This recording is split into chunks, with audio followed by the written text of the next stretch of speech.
Hello students, कैसे हैं आप सब लोग। आशा करते हैं आप सब लोग अच्छे होंगे। हाजिर है आज फ्यूचर इंडेफिनिट टेंस को लेकर के, जिसकी हम पैसिव वॉइस बनाना सीखेंगे। प्रेजेंट और पास्ट के टेंसेस को हम पहले ही डिस्कस कर चुके हैं। आज स्टार्ट करते हैं फ्यूचर इंडेफिनिट टेंस के वाक्यों को पैसिव में हम किस प्रकार से ट्रांसफॉर्म करेंगे। तो आइए देख लेते हैं फ्यूचर इंडेफिनिट के एग्जांपल्स को हम कैसे पहचानेंगे। तो फ्यूचर इंडेफिनिट के एग्जांपल्स में विल सेल के साथ वर्ब की फर्स्ट फॉर्म दी होगी, तो वो होगा फ्यूचर इंडेफिनिट टेंस का भाग। पैसिव में बदलेंगे तो विल सेल के साथ बी और ऐड करेंगे और फर्स्ट फॉर्म की जगह थर्ड फॉर्म हम यूज करेंगे। तो रूल हो जाएगा object plus will shall be verb की third form plus by subject. क्या रूल में हमने चेंज किया, विल सेल पहले से दिया होगा, बी जोड़ा है और वर्ब की फर्स्ट फॉर्म की जगह पर थर्ड फॉर्म का हमने प्रयोग किया है। स्टूडेंट बिल की जगह सेल, सेल की जगह बिल हो सकता है हमें करना पड़ जाए जरूरत के हिसाब से। जैसा कि हम फ्यूचर के टेंसेस में पहले ही पढ़ चुके हैं कि फ्यूचर के टेंसेस में सिंगुलर और प्लूरल को देख करके हेल्पिंग वर्ब नहीं लगाई जाती, बल्कि पर्सन को देखकर फर्स्ट पर्सन के साथ सेल आता है, अदर सभी के साथ बिल का यूज किया जाता है। फर्स्ट पर्सन में आई और वी आते हैं, आई और वी के साथ हम सेल का प्रयोग करेंगे, अदर सभी के साथ हम बिल का प्रयोग करते हैं। तो आइए देखते हैं। ही विल हेल्प मी, पहचान लिया हमने, विल और फर्स्ट फॉर्म फ्यूचर इंडेफिनिट का वाक्य है। सब्जेक्ट ही रहा, ऑब्जेक्ट मी रहा, मी को हमने आगे ले लिया ही की जगह पर, तो आई हो गया। आई के साथ हम यहाँ पर बिल नहीं लगा पाएंगे क्योंकि ये आई और वी के साथ सेल लगता है, इसलिए हमने सेल लगाया। बी जोड़ा, हेल्प की थर्ड फॉर्म हेल्प की और बाई लगा करके ही को उधर पहुंचाया, तो बाई है। तो देखिए स्टूडेंट्स, मी को आगे लाए, आई हो गया। आई के अकॉर्डिंग बिल नहीं लगेगा, सेल लगेगा, क्योंकि आई और बी के साथ सेल का प्रयोग होता है। पैसिव वॉइस में बी जोड़ा था, जोड़ दिया हमने और वर्ब की थर्ड फॉर्म लगा ली और बाई लगा करके हिम को उधर पहुंचाया, ही को उधर पहुंचाया, तो ये हो गया हिम।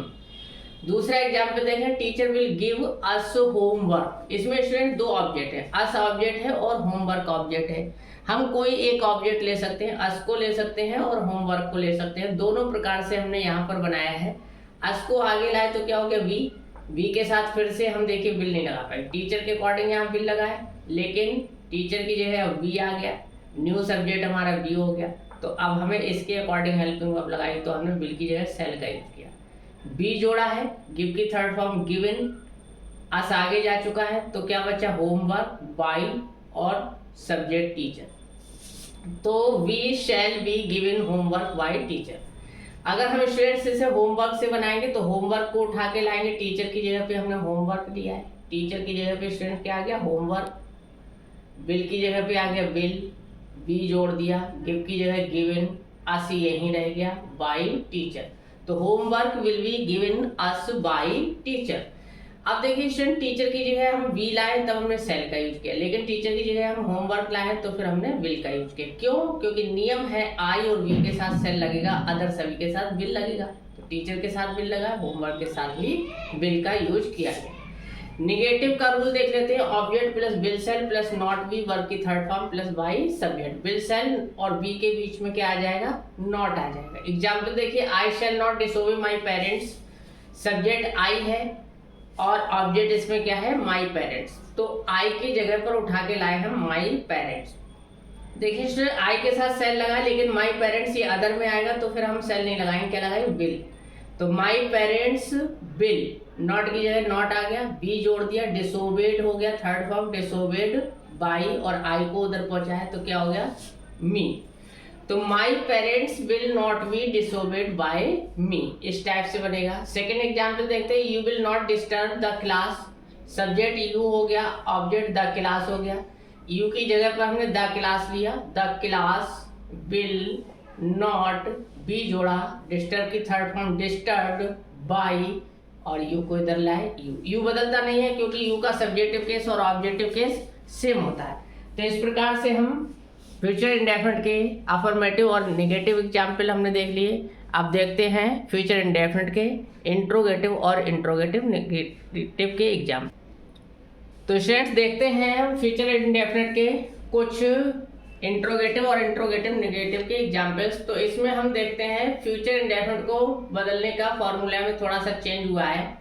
ऑब्जेक्ट के बाद जो विल सेल लगता था वो अब उठ के ऑब्जेक्ट से पहले आ गया। तो ऑब्जेक्ट से पहले विल सेल आएगा, ऑब्जेक्ट बी वर्ब की third form by subject. Example देखिए, विल ही हेल्प यू, छोटे छोटे एग्जाम्पल दिए हैं ताकि समझ में आ जाए। Will he help you, subject he हो गया, ऑब्जेक्ट यू है, यू को उठा के ले आए हम, ही की जगह पर लिख दिया, तो ही की जगह पे यू आ गया, यू के अकॉर्डिंग विल लगेगा, ही के अकॉर्डिंग भी विल लगा, यू के अकॉर्डिंग भी विल लगेगा। अगर यहाँ आई आता या बी आता तो हमें बदलना पड़ता, सेल लगाना पड़ता, तो ही के अकॉर्डिंग विल लगा, यू के अकॉर्डिंग भी विल लगा। विल यू बी, हेल्प की third form helped by him, he को इधर ले आए, ही को इधर ले आए, बाय सब्जेक्ट, तो क्या हो गया बाय हिम।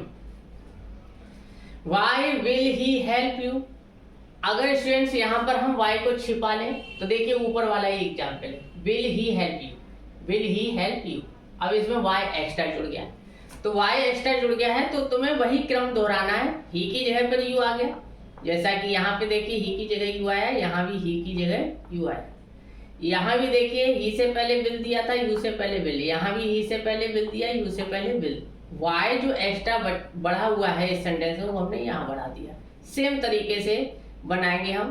तो इंट्रोगेटिव वर्ड जुड़ने से कोई खास यहाँ पर कठिनाई नहीं आने वाली है। जिन इंट्रोगेटिव वर्ड में कठिनाई आएगी उनका हम अलग से एक वीडियो छोटा सा बनाएंगे, उनके बारे में हम अलग से डिस्कस करेंगे।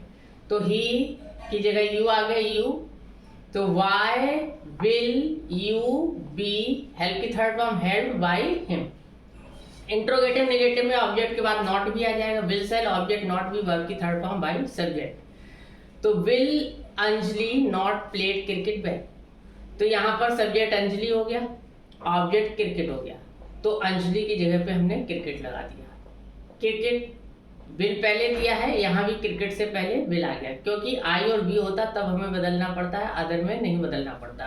तो विल क्रिकेट, नॉट की जगह नॉट, बी अलग से जोड़ दिया पैसे बनाने के लिए, बी वर्ब की थर्ड फॉर्म प्लेड, यहाँ चूंकि प्ले दिया होगा, एक्टिव में प्ले दिया होगा, तो यहाँ पर थर्ड फॉर्म किया, प्ले की थर्ड फॉर्म प्लेड कर दी, वेल बाय अंजलि, तो विल की जगह विल आ गया, अंजलि की जगह क्रिकेट आ गया, नॉट की जगह नॉट आ गया, बी जोड़ा, प्लेड की जगह प्ले की जगह प्लेड आ गया, क्रिकेट आगे जा चुका है, फिर वेल लिखेंगे, बाय सब्जेक्ट बाय अंजलि, यानी कि ये सब्जेक्ट लास्ट में पहुंच गया।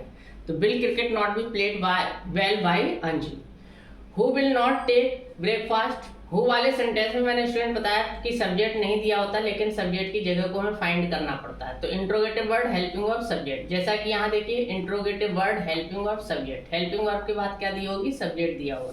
तो इंट्रोगेटिव वर्ड हेल्पिंग वर्ब के बाद होना चाहिए सब्जेक्ट, लेकिन सब्जेक्ट यहाँ नहीं है, तो एरो की जगह पे हमने इंडिकेट कर लिया कि ये सब्जेक्ट की जगह है। ऑब्जेक्ट ब्रेकफास्ट ला के लिख दिया हमने जगह ढूंढ करके, इस एरो के नीचे हमने क्या लिख दिया, ब्रेकफास्ट, क्योंकि यही सब्जेक्ट की जगह है। तो सब्जेक्ट की जगह ऑब्जेक्ट हमारा क्या आ गया, ब्रेकफास्ट। यहाँ देखिए पहले बिल दिया है तो ब्रेकफास्ट से पहले बिल आ गया, और हु की जगह स्ट्रेंथ लगता है बाय होम, तो हु की जगह by whom, will, breakfast, not, be, take की थर्ड फॉर्म टेक इट। और इस प्रकार से ये सेंटेंस हमें लगता है कि कहीं इसमें कुछ छूट गया है, क्योंकि हमारी हैबिट पड़ चुकी है बाय यू बाय सब्जेक्ट लगाने की लास्ट में, लेकिन छूटा नहीं, क्योंकि बाय होम इसमें हम पहले ही लगा चुके हैं। जो बाय सब्जेक्ट लगाते हैं वो बाय होम हमने सब्जेक्ट के रूप में पहले ही इसमें लगा दिया। तो आशा करते हैं वीडियो आपको समझ में आया होगा। Thank you for watching this video.